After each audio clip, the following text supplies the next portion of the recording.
Hans Zimmer's score for Dunkirk starts with the sound of ticking. And that's a common theme in the legendary composer's work. You can hear it in Interstellar, and in Sherlock Holmes.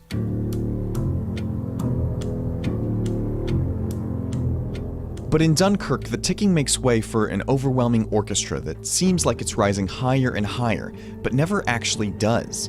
It's so tense, it makes you cling to your seat.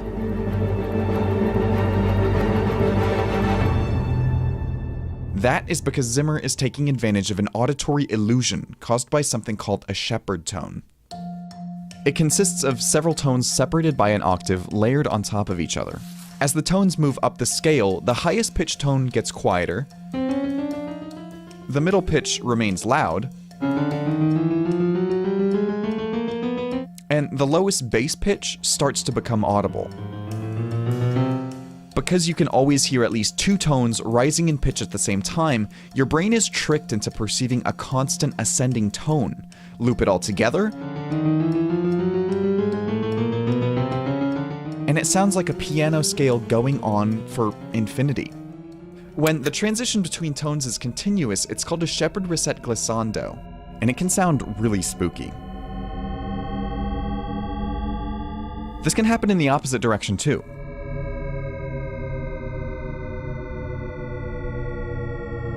You can hear it in the endless stairs in Super Mario 64,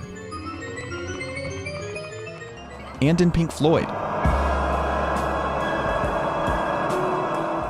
It's like a barber's pole of sound, constantly seeming to rise without actually going anywhere.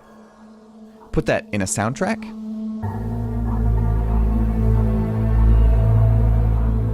and it creates the sound of rising tension that carries the screenplay forward. Christopher Nolan loves this illusion. You can hear it in the Batpod sound effect in the last two Dark Knight films,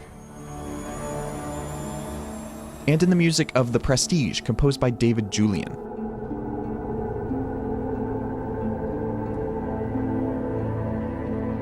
Nolan's films are often all about time, how it warps in space, in our dreams, and in our memories, and there's tension that comes with that. An illusion like this makes that tension palpable. All it takes is clever sound design.